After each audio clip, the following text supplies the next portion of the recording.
These boots were made for walking, and if'n they walk through the edge of the platform, they'll drown y'all in magma spew. I was excited to see what happened. Yep. Health pull, damage, hitbox. This fight is really easy, and you're honestly humoring me by watching this guide. TLDW, steer the boss good.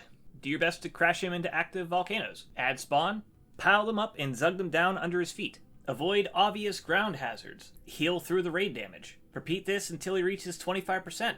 Zug the boss down. GG. Now for a detailed explanation for this fight, and thank you for sticking this long. This fight's kind of like the Quentin Tarantino-directed encounter of the Firelands. You don't really attack the boss, you attack his feet. He moves at a steady pace of 1.8 yards a second. Wow, look at him go. You steer him by focusing damage on a foot.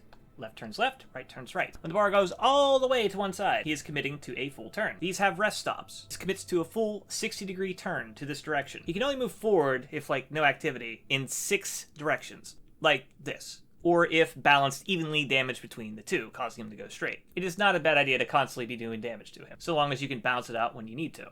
After about 40 seconds, if he is going straight, he will have a movement speed increase to move forward by 100%. It is almost unnoticeable because of how slow he is.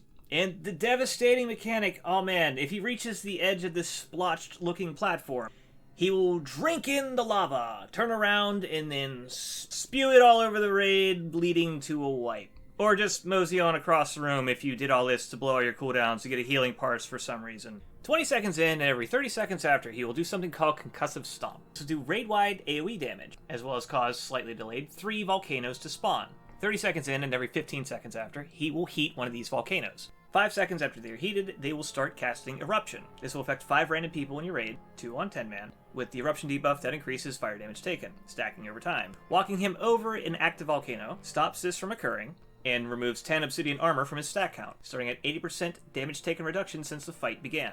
This also causes 5 liquid obsidian to spawn around the platform, in the lava, slowly making their way toward the boss to recuperate 1 of his armor each if they reach him. This is non-consequential, but pad them if you can.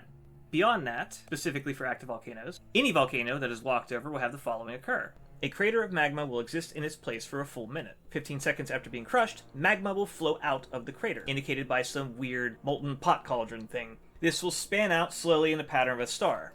It'll do mild damage to anyone that it runs over. It's decently telegraphed and easily avoided. 10 seconds after it starts flowing, it'll erupt out of the ground in that pattern, dealing significant damage to anyone who, for some reason, stayed in it. It's hard to get hit by this by accident, as it is very true to its shape.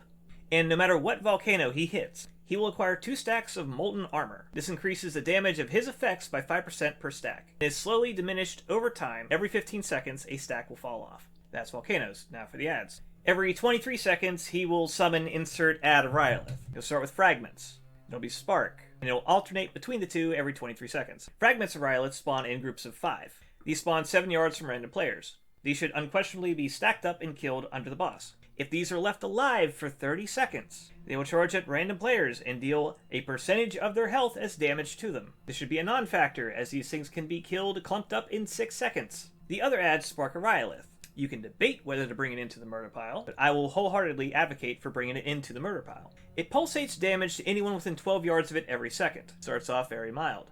It also has an incrementing buff that increases damage done and taken by 10%. 7 million health, 2 million on 10 man isn't a huge ask to bring down, while simultaneously progressing the health bar on the boss. Something to heal outside of the tank and random eruption damage. You continue on steering him over active volcanoes, beating him down, until his health pool reaches 25%. Honestly, by the time the script ticks, he'll probably be around 21-22%, to where he will turn molten, sit down, do an RP shenanigans, you know. All of the adds will despawn, and he'll be well on his way into dead before he does anything. He has a slightly stronger version of Immolation that does damage to the entire raid every second.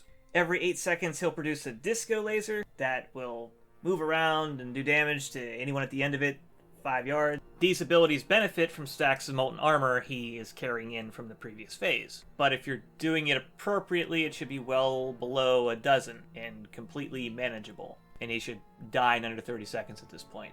Blow all your cooldowns and raid CDs, as why not? The concussive stomp might catch you off guard if you aren't topped off, but as long as you are all stable and maintaining that stability and health, this should be smooth sailing from this point forward.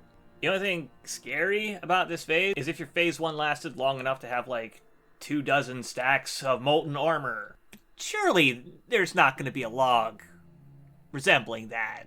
Yeah, that's Rhyolith. We're going to end on that. That's meatball molten rock feet. Yes. Hope it sated your curiosity. If it helped you understand the mechanics behind it, cool. On to the next one. Thank you for watching, and a huge thank you to my Patreons. Here are the things and stuff that I've used to make this video. Thanks to Alondo for having PTR footage. Check him out at his Twitch. Thank you, Jordy, for having footage on a scenario that I needed for this video. He makes WoW content and guides. Check out Jordy on Twitch and YouTube. Both of them, Twitch, YouTube. Here are the links to my Twitch and Patreon if you want to support me. I'm not even sure if they work anymore. If only somebody could click one and tell me if it does. Thank you. And I will see you again soon. DM.